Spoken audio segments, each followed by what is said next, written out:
आज का हमारा विषय बहुत ही सुंदर है। अव्यक्त स्थिति द्वारा अव्यक्त वातावरण। अंग्रेजी में एक बहुत अच्छी कहावत है, man is not merely creature but creator of his environment. अर्थात मनुष्य वातावरण के अधीन नहीं है, लेकिन वातावरण का रचयिता है।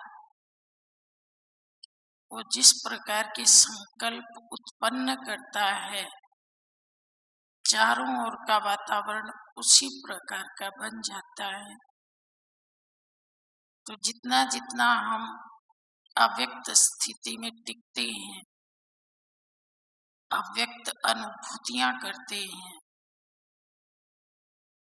उतना उतना वातावरण अव्यक्त बनता है, शक्तिशाली बनता है, अट्रैक्टिव बनता है, समाधान स्वरूप बनता है। एक मुरली में बाबा ने कहा था कि जैसे भारत सरकार उग्रवादियों, आतंकवादियों को रोकने के लिए देश के चारों ओर करंट वाली बाड़ लगा देती है, और आजकल तो बहुत सारे किसान भी आवारा पशुओं से खेत को बचाने के लिए खेतों के चारों ओर भी करंट वाली बाड़ लगा देते हैं। तो बाबा ने कहा था, ऐसे ही ये जो अव्यक्त स्थिति है, ये भी एक प्रकार की करंट वाली बाढ़ है, जिसमें कोई भी पाश्विक संस्कारों वाली वृत्ति और कोई भी आतंकवादी, उग्रवादी जैसा संस्कार अंदर प्रवेश नहीं कर सकता। अर्थात अव्यक्त स्थिति जहाँ है, वो एक सुरक्षित जोन है, जिसमें कोई विघ्न प्रवेश नहीं कर सकता, जहाँ समाधान ही समाधान है, जहाँ आनंद ही आनंद है। प्यारे बाबा ने 69 की एक मुरली में बड़ा अच्छा एग्जाम्पल दिया। कई बच्चे कहते हैं, बाबा हम नौकरी पेशा या घर में भी रहते हैं तो वातावरण का प्रभाव हमारे ऊपर आ जाता है।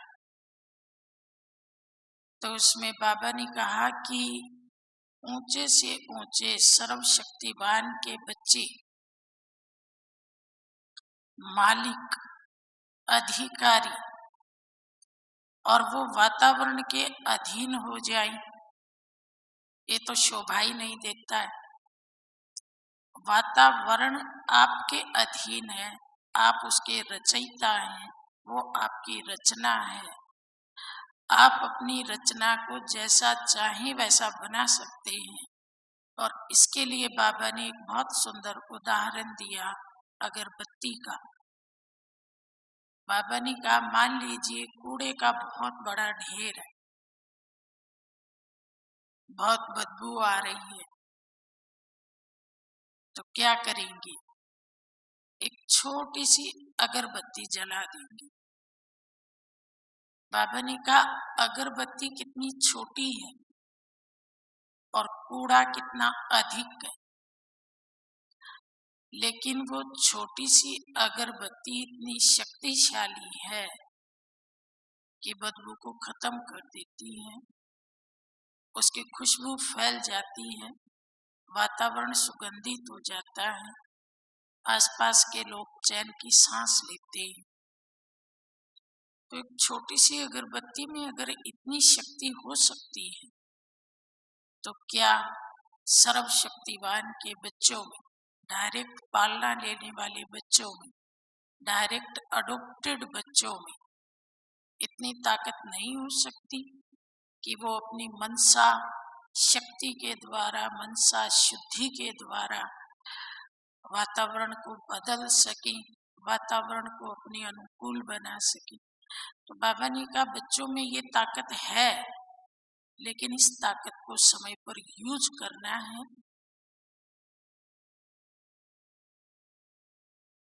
प्यारे बाबा ने जब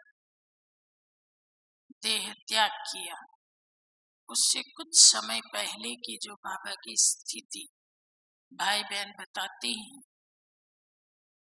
तो वो जैसे साकार में रहते भी बाबा अव्यक्त थे। बाबा की भ्रुकुटी में आत्मा रूपी ज्योति जगमगाती सबको स्पष्ट दिखाई देती थी, और बाबा बहुत कम बोलते थे। बहुत बड़ी बात को भी एक छोटा सा उत्तर देकर के समाप्त कर देते थे। और बाबा जिधर से भी गुजरते थे तो जैसे एक अव्यक्त प्रवाह हर एक बच्चे को अनुभव होता था, और बाबा को देख करके ही बच्चों की भी अव्यक्त स्थिति बन जाती थी।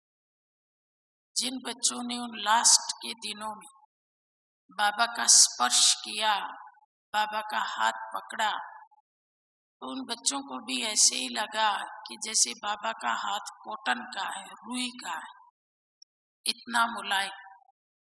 अर्थात देह अभिमान रूपी हड्डियां बिल्कुल गल गई, और जैसे चलते फिरते भी बाबा फरिश्ता स्थिति में बच्चों को नजर आए।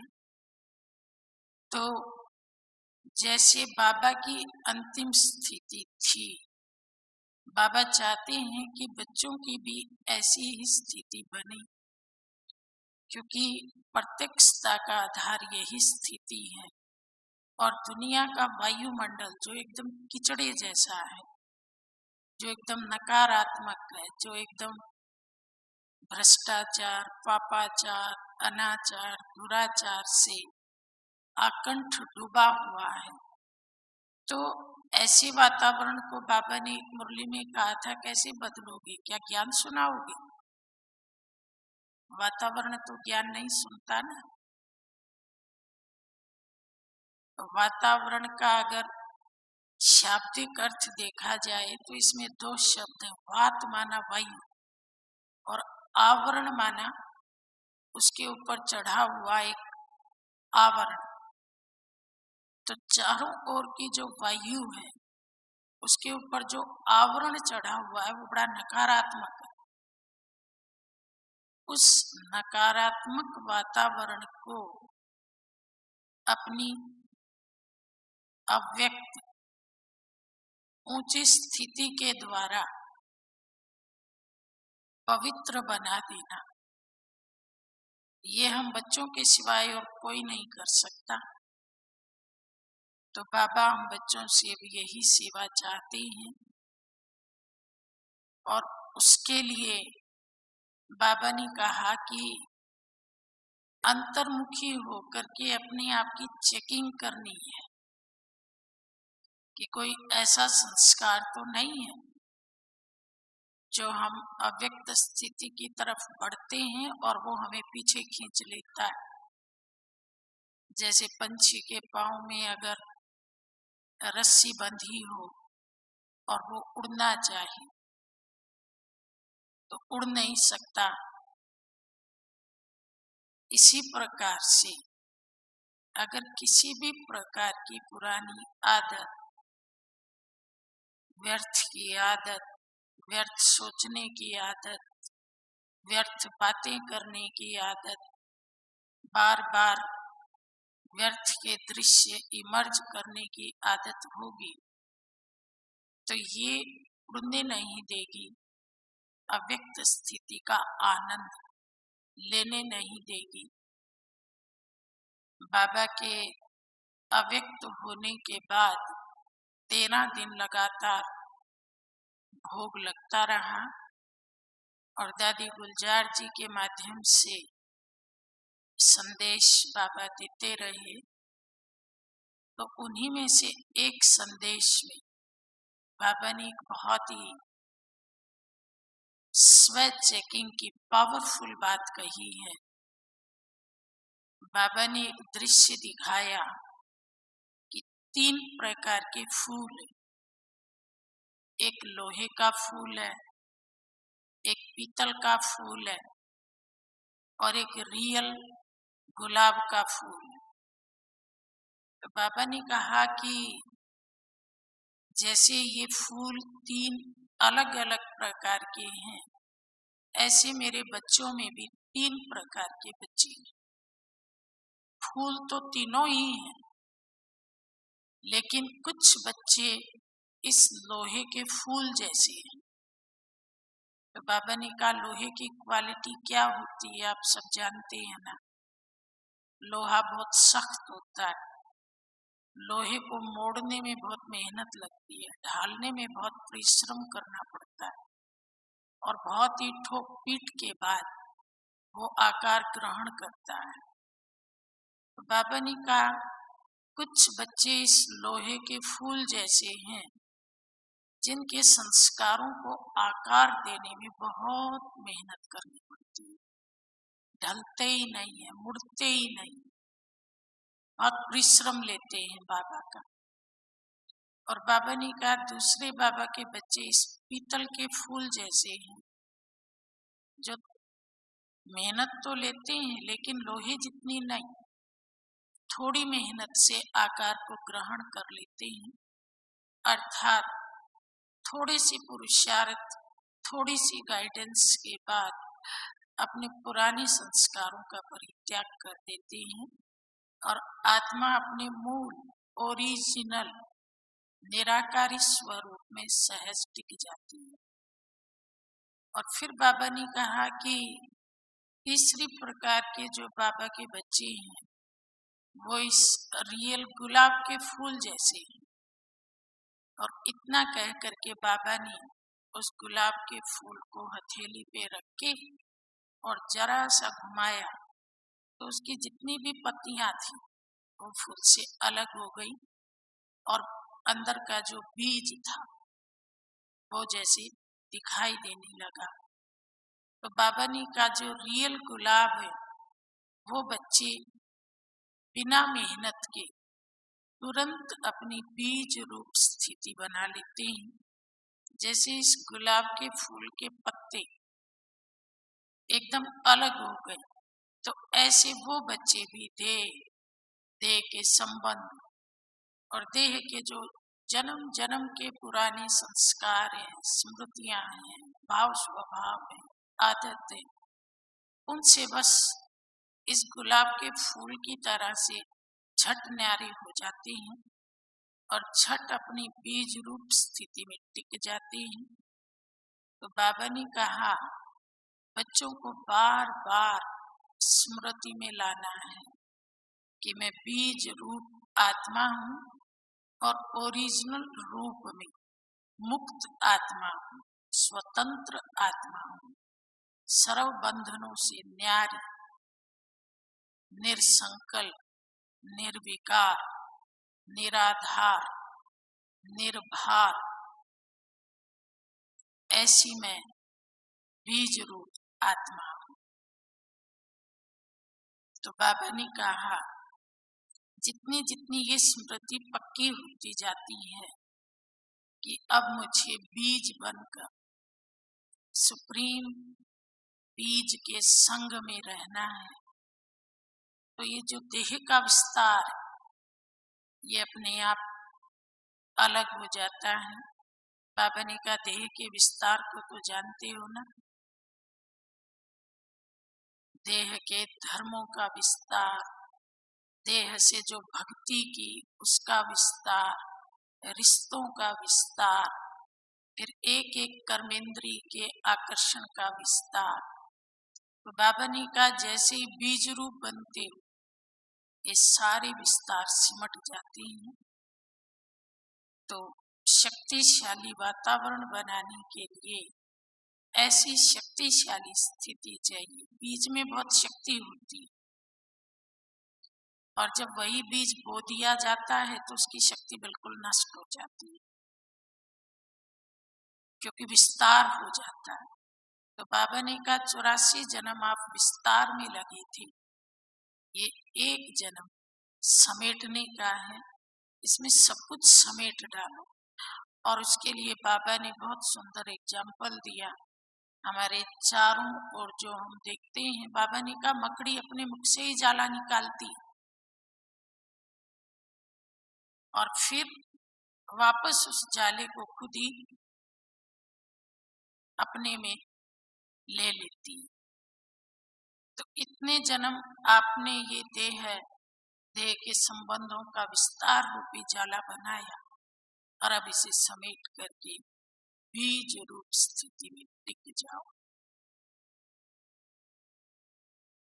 कल हमने जो 18 जनवरी की मुरली सुनी, उसके वरदान की जो लास्ट 2 लाइनें थी, वो एक प्रकार से हम सब के लिए बड़ा सुंदर होमवर्क था।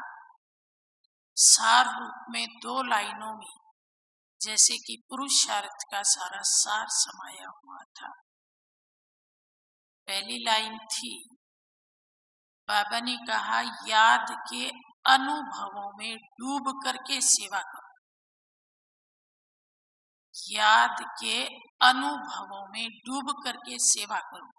हम सब सेवा तो करते हैं, बहुत सेवा करते हैं, लेकिन होता क्या है कि जब सेवा करते हैं तो याद के अनुभव एक तरफ हो जाते हैं। तो बाबा ने कहा दोनों को एक करो, याद और सेवा अलग अलग नहीं। याद के अनुभवों में डूब करके सेवा करो, और दूसरा बाबा ने कहा याद के अनुभवों की रेस करो। रेस तो करनी है, लेकिन याद की अनुभूतियों की रेस करनी है। मुझे कितनी सुंदर सुंदर अनुभूतियां हो रही हैं, मैं उन्हें बढ़ाऊं और किसी को सुनाऊं तो अपनी याद की अनुभूतियां सुनाऊं। इसकी रेस करनी। जैसे दुनिया में तो लोग भौतिक चीजों की रेस करते हैं, उसके पास बढ़िया गाड़ी है तो मेरे पास उससे भी बढ़िया हो, इसके पास जितना बढ़िया कपड़ा है मेरे पास उससे भी बढ़िया, उसके पास जितनी बड़ी डिग्री है मेरे पास उससे भी बड़ी डिग्री हो, और ये जितना जोर से बोलता है मैं उससे भी जोर से बोलूं, अगर ये एक बात बोलता है तो मैं 4 बातें बोलूं। दुनिया में इस प्रकार की रेस है, लेकिन बाबा के बच्चों की हर बात निराली है। तो बाबा ने बच्चों को कौन सी रेस सिखाई? याद के अनुभवों की रेस करो। तो किसी बच्चे ने बाबा से पूछा कि बाबा कई बार याद में तो बैठते हैं लेकिन अनुभव नहीं होते हैं, जैसे बैठे थे वैसे ही उठ जाते हैं।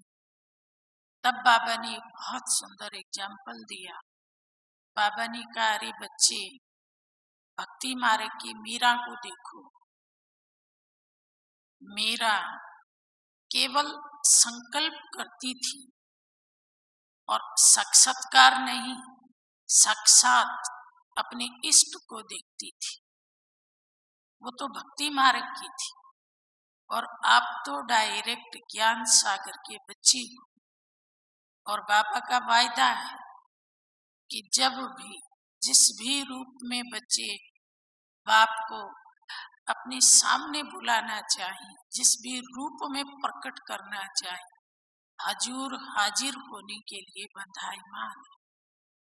तो बाबा ने कहा जब वो मीरा साक्षात अनुभव कर सकती है तो आप डायरेक्ट अडॉप्टेड बच्चे क्या साक्षात अनुभव नहीं कर सकते? बाबा ने कहा करके देखो, बाबा साकार जैसा अनुभव कराएंगे। और फिर बाबा ने ये अनुभव करने की विधि सुनाई। बाबा ने कहा कि जब साकार में बाप दादा से मिलने का समय होता था तो बच्चों को नींद नहीं आती थी, और बाबा के मिलने के समय से पहले ही बुद्धि योग द्वारा उस मिलन का अनुभव करते ही रहते थे। तो बाबा ने कहा अब भी आप बुद्धि योग के द्वारा बाप दादा से साकार जैसे मिलन का अनुभव कर सकते हो। बाबा ने कहा इसके लिए मन ही मन दृढ़ संकल्प करो कि मुझे बाप दादा से मिलन मनाना है, रूरियान करनी है, बाप दादा से ऐसे मिलन मनाना है जैसे वो मेरे आसपास है, मेरे सामने है, साकार की तरह से मुझे माता पिता भाई बंधु साजन पुत्र मित्र सब रिश्तों का प्यार दे रही हैं। और बाबा ने कहा खास अमृत वेले इस अनुभव में बैठोगे तो बाबा आपको ऐसे ही अनुभव कराएगा जैसे संदेशियां अव्यक्त वतन में जाती हैं और सामने बाबा को देखती हैं। बाबा ने कहा संदेशियों का जो अनुभव है वो तो दिव्य दृष्टि का अनुभव है, लेकिन बाबा आपको दिव्य बुद्धि द्वारा इतने अच्छे अनुभव कराएगा और इतने अच्छे अच्छे रहस्य खोलेगा, ज्ञान के नए नए राज बताएगा। लेकिन इसके लिए एक शर्त है, ये सब बाबा करेगा, लेकिन इसके लिए बाबा ने एक बहुत छोटी सी शर्त बताई। बाबा ने कहा अमृत वेले ऐसी स्थिति का अनुभव उन्हीं बच्चों को होगा जो सारा दिन अपनी अव्यक्त स्थिति बना करके रखेंगे। जो व्यक्त भाव है वो एक प्रकार से अव्यक्त अनुभूतियों के बीच में पर्दे का काम करता है। अगर हम व्यक्त भाव में आते हैं तो जैसे पर्दा डल जाता है और जो हम देखना चाहते हैं बाप दादा को, जो सुनना चाहते हैं, जो उनका प्यार पाना चाहते हैं, तो वो पर्दे की ओर में चला जाता है। तो बाबा ने कहा ये पर्दा बीच में ना आए। व्यक्त भाव का अर्थ क्या है? व्यक्त भाव का अर्थ है शरीर व्यक्त, तो शरीर के भान में आना, इंद्रियों की आकर्षण में आना। तो अव्यक्त स्थिति अर्थात देह में रहते भी जैसे इंद्रियां निष्क्रिय हैं, इंद्रियां हैं तो सही लेकिन वो यूज नहीं हो रही है, एक तरह से वर्क में नहीं आ रही है, क्रियाशील नहीं है। तो क्रियाशील कौन है? मन और बुद्धि क्रियाशील है।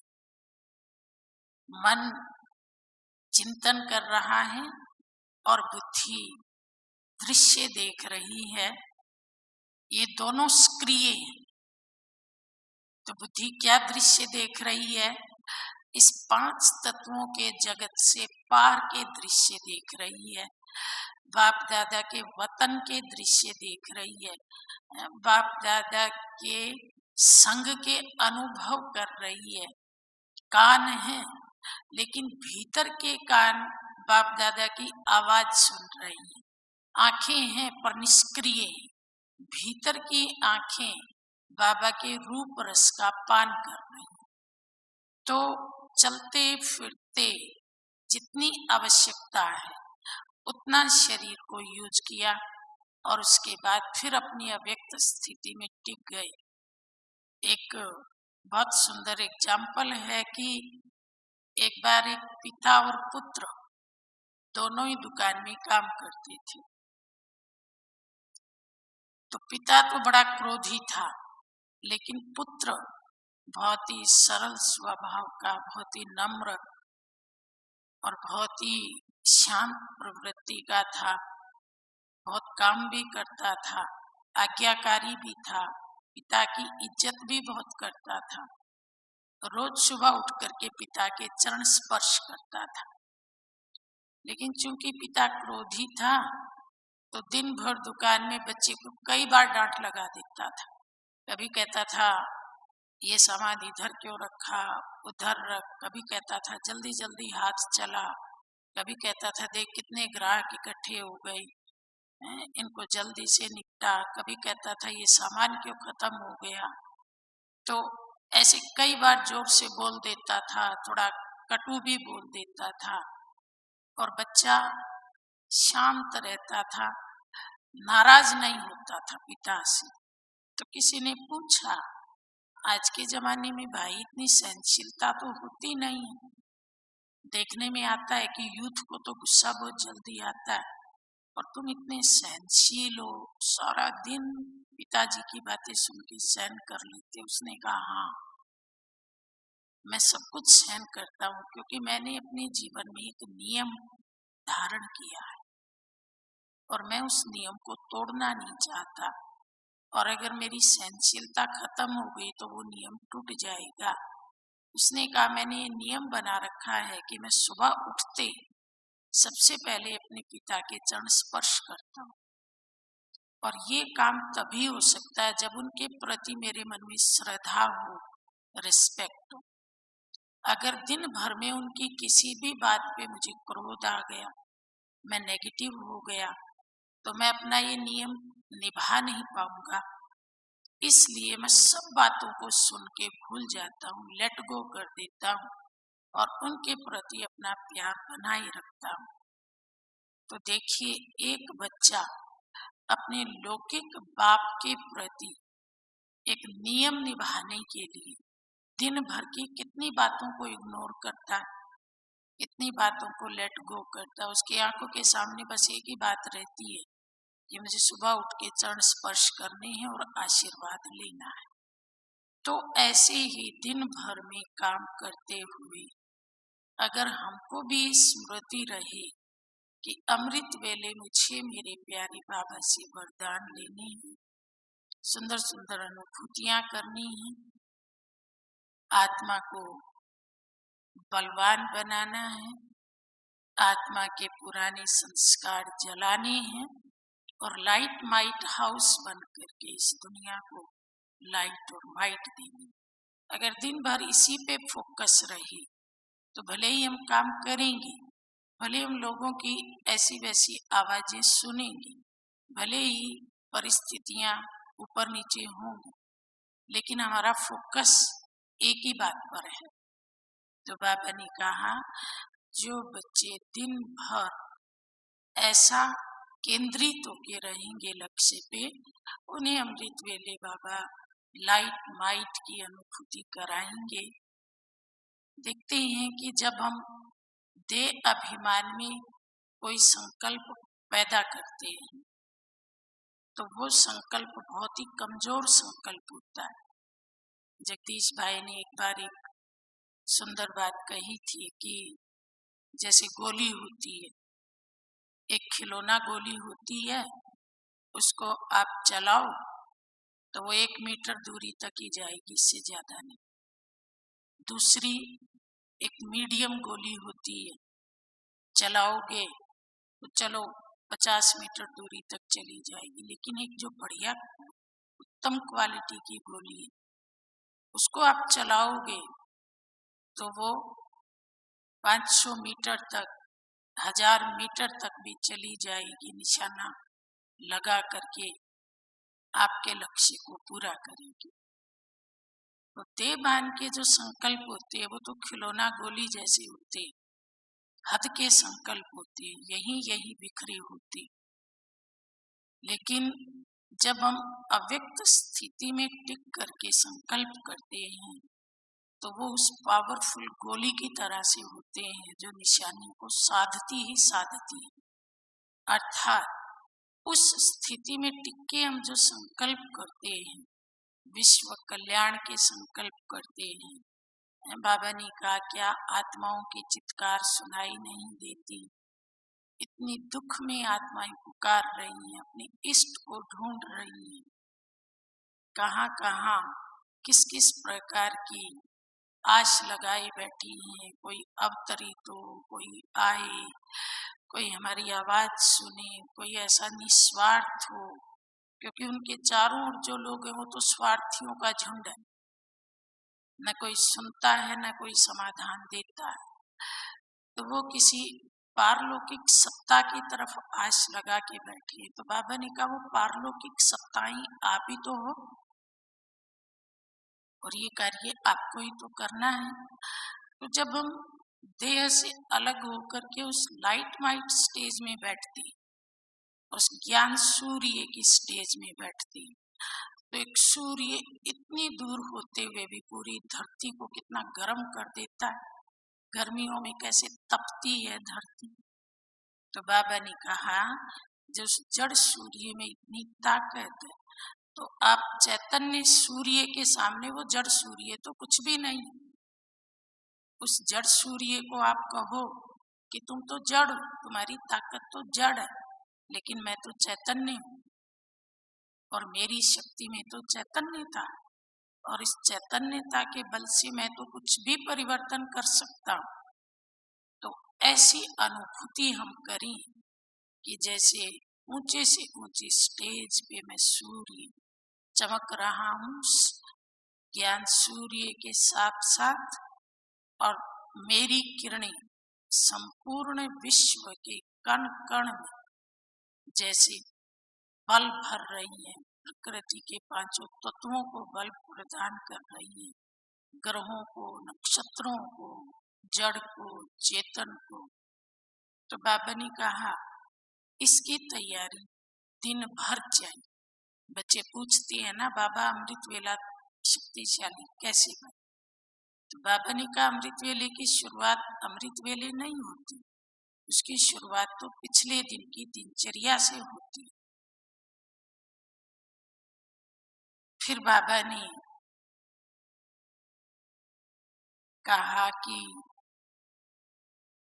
जब बच्चे याद में बैठते हैं तो अव्यक्त हो जाते हैं, लेकिन जब कार्य व्यवहार में आते हैं तो कर्म कॉन्शियस हो जाते हैं। एक होता है सोल कॉन्शियस, एक होता है कर्म कॉन्शियस।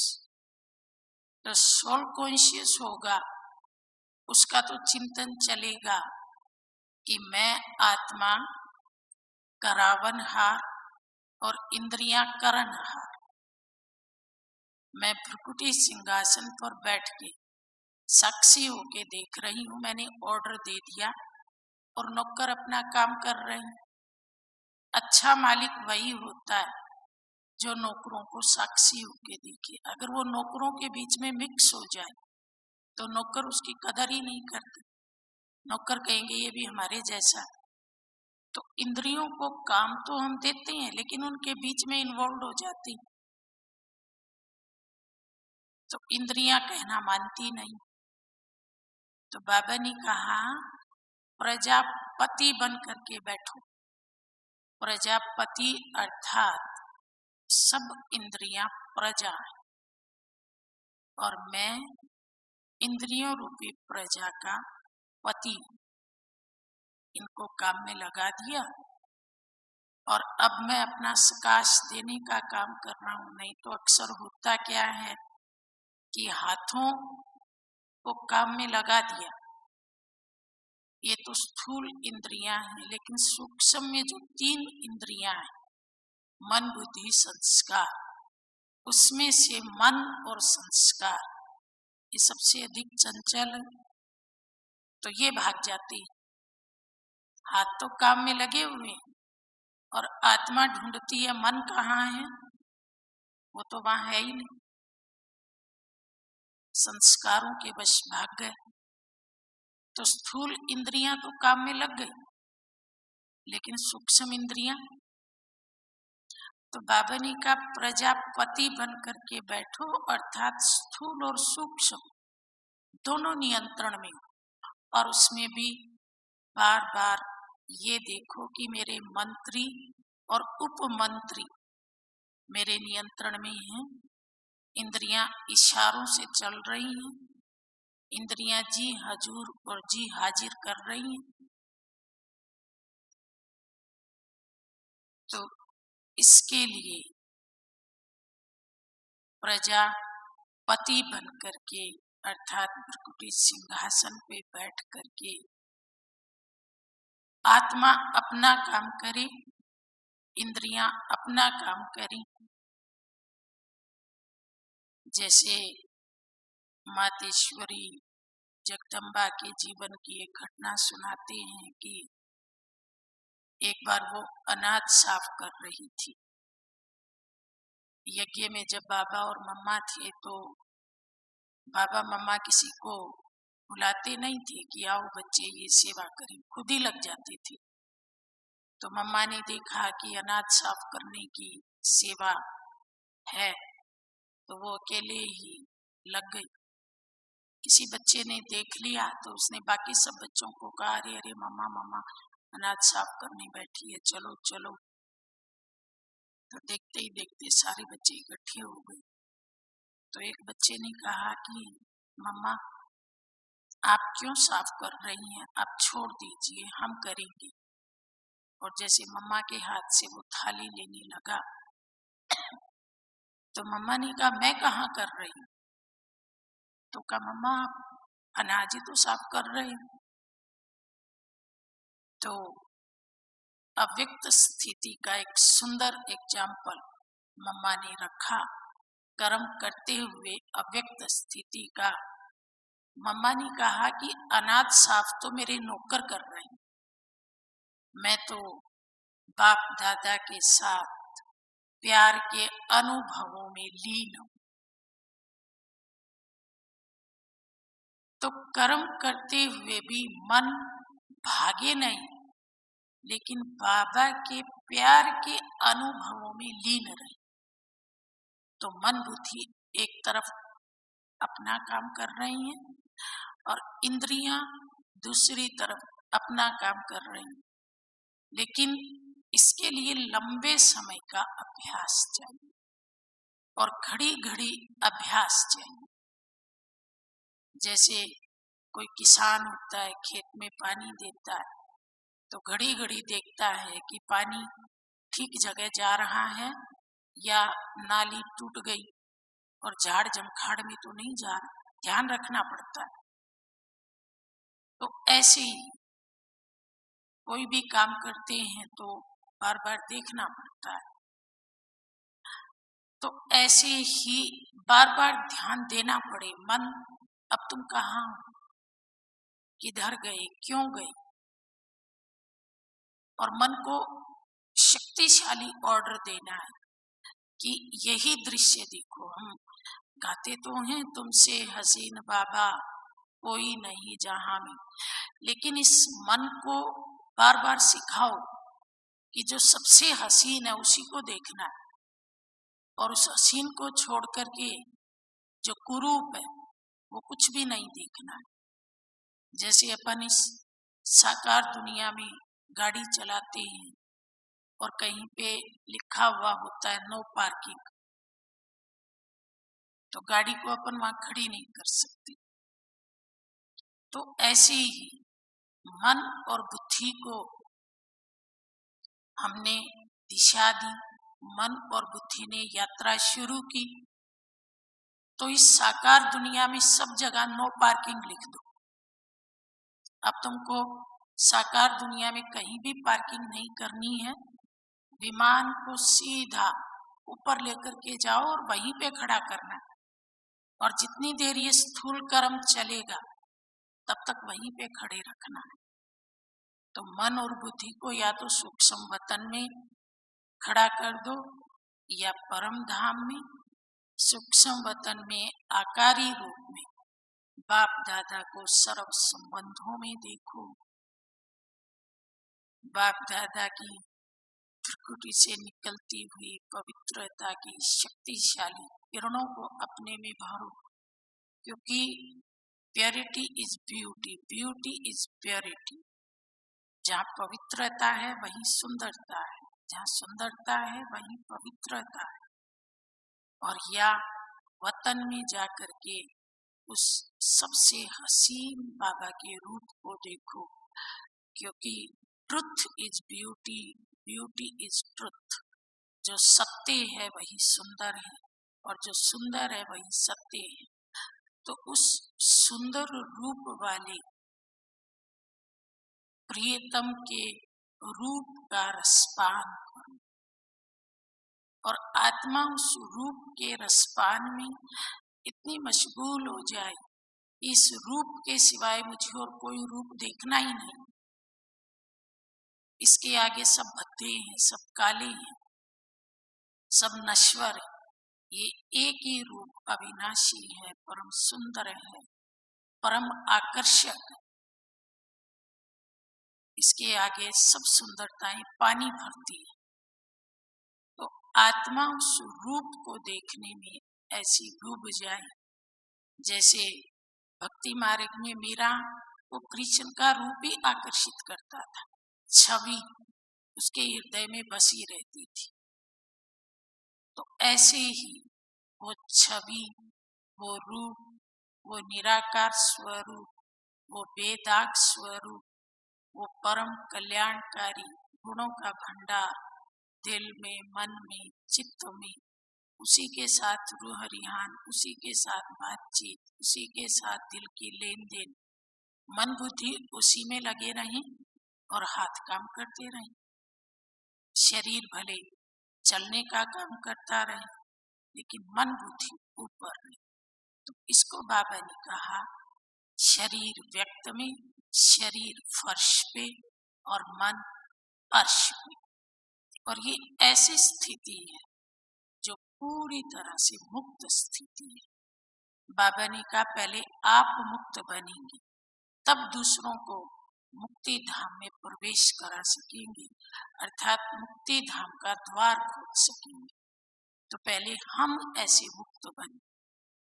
मन को खींचने वाली सब डोरियां हमने काट डाली। इस भौतिक जगत का कोई आकर्षण नीचे हमें खींच नहीं सकता। बाबा ने एक मुरली में कहा था कि जो साइंटिस्ट होते हैं वो चंद्रमा पे जाते हैं तो जैसे उड़ान भरते हैं धरती का आकर्षण कम होते जाता है और जब ऊपर पहुंचते हैं तो एकदम अपने को हल्का महसूस करते हैं। बाबा ने कहा ऐसे ही आप भी जब अव्यक्त वतन के लिए उड़ान भरते हो तो एकदम हल्कापन महसूस करते हो, बंधन मुक्त हो जाते हो, स्वतंत्र हो जाते हो, लाइट माइट बन जाते हो। बाबा ने कहा उनकी है साइंस पावर और आपकी है साइलेंस पावर।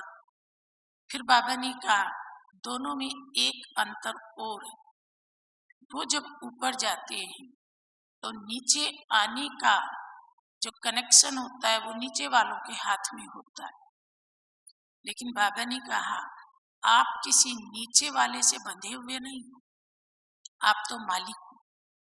आप ऊपर जाते हो तो कोई नीचे वाला आपको नीचे खींच ले, ऐसा नहीं है। आप मालिक हो, जितनी देर ऊपर रहना चाहो उतनी देर रह सकते हो। तो बाबा ने कहा मालिक बनकर, स्वतंत्र बनकर, सब रस्सियां काट कर बार बार अर्श की स्थिति का अनुभव करो। अरे बच्चे फर्श पे तो 63 जन्म रहे और उससे पहले भी फर्श पे ही थे, भले देवी देवता रूप में थे लेकिन थे तो धरती पे ही। ऐसी अव्यक्त स्थिति अनुभव करने का समय, अव्यक्त फरिश्ता स्थिति का अनुभव करने का समय केवल अभी मिलता है। तो बाबा ने कहा बच्चे 5000 साल में एक बार ये सुंदर स्थिति बनाने का मौका मिलता है, तो 20 लाखों का जोर लगाकर दृढ़ संकल्प करके अव्यक्त स्थिति बनाओ और दुनिया के वायुमंडल को पवित्र बनाओ। अच्छा।